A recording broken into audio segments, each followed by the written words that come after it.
की गुत्थी अभी भी सुलझने का नाम नहीं ले रही है और इस मामले में लगातार बयान बदले जा रहे हैं और पुलिस की कार्यशैली पर एक बड़ा सवाल भी खड़ा हो गया है। ऐसे में अब देखना होगा कि पीड़ित परिवार को इंसाफ आखिर कब मिल पाता है।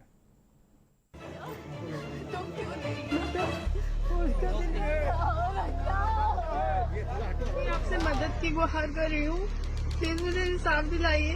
मेरे छोटे से बच्चा है, फिर आपसे मदद की गुहार कर रही हूँ, प्लीज मुझे इंसाफ दिलाइए। मेरे छोटे से बच्चा है। एक बार मुकदमा होने के बाद आपको अंदाजा नहीं है, मुझे पता नहीं कि आपको कभी पता नहीं।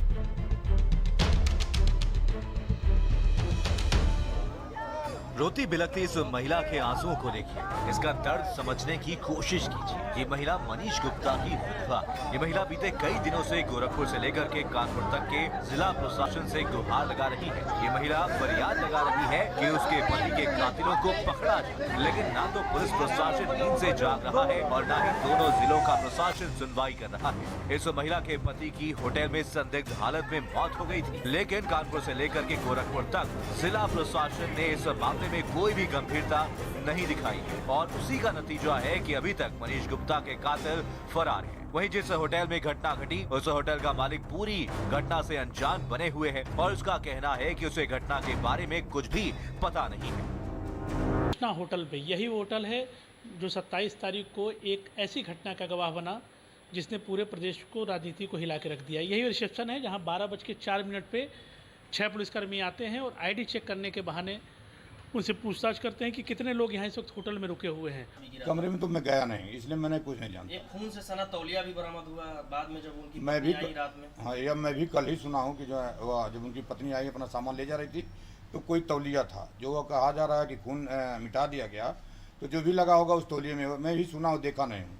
क्योंकि मैं आज तक अभी जैसे घटना हुई वह चाबी जो है जब तक उन दोनों के पास थी, बाद में SHO साहब के पास थी कि मैंने उठा ले गए थे उस समय चाबी।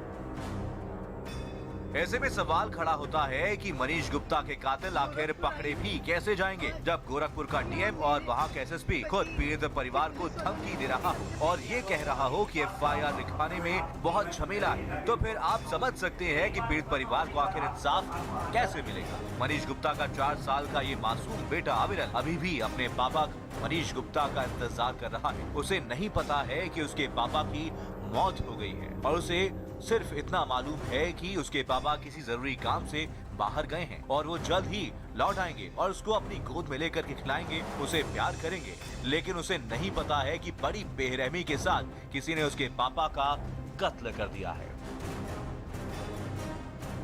पुलिसकर्मी इन्हीं सीढ़ियों से चढ़ते हुए धीरे धीरे ये जो गली है यहाँ पे बढ़ते हैं और आगे ये जो कमरे बने हुए हैं इसी के बगल में ये है कमरा नंबर 512, जिस कमरे की घटना ने पूरे उत्तर प्रदेश की राजनीति को इस वक्त हिला रखा। आप देख सकते हैं इस कमरा इस वक्त पुलिस ने सील किया हुआ है और इसी कमरे में जब 6 पुलिसकर्मी रिसेप्शन के साथ पहुंचते हैं तो उसके बाद वो आईडी की चेकिंग होती है और आईडी जब चेक होने लगती है तो उस व्यक्ति को भी जगाया जाता है और पूछा जाता है कि आप किस लिए आए हैं, तो बताया मैं कानपुर से आया हूँ, बिजनेस के पर्पज़ से आया हूँ। फिर वो घटना घटती है जिससे पुलिस वाले उत्तेजित हो जाते हैं और उसमें पीटने का आरोप लगा है। दरअसल कानपुर के रहने वाले प्रॉपर्टी डीलर मनीष गुप्ता अपने कुछ साथियों के साथ किसी काम से गोरखपुर गए थे और गोरखपुर के कृष्ण होटल में रुके थे। तभी वहां पर होटल में कमरे में गोरखपुर पुलिस आ जाती है। होटल के कमरे में ही पुलिस और मनीष गुप्ता के बीच में पहले कहासुनी हुई और फिर विवाद बढ़ गया। पीड़ित परिवार का आरोप है कि खाकी वालों ने बड़ी बेरहमी के साथ पैसे के लेन देन को लेकर के मनीष गुप्ता की होटल में ही हत्या कर दी। पीड़ित परिवार के आरोपों में सच्चाई इसलिए भी नजर आती है क्योंकि गोरखपुर के डीएम और SSP को क्या ऐसी जरूरत आन पड़ी कि वो पीड़ित परिवार को FIR ना कराने की सलाह दे रहे हैं। अगर पुलिस वाले आरोपी हैं और उन्होंने मनीष गुप्ता की हत्या की है तो फिर उन्हें सजा मिलने में इतनी देर क्यों हो रही है? पुलिस उन्हें गिरफ्तार क्यों नहीं कर रही है? और आखिर किसके इशारे पर मनीष गुप्ता के हत्यारों को बचाया जा रहा है?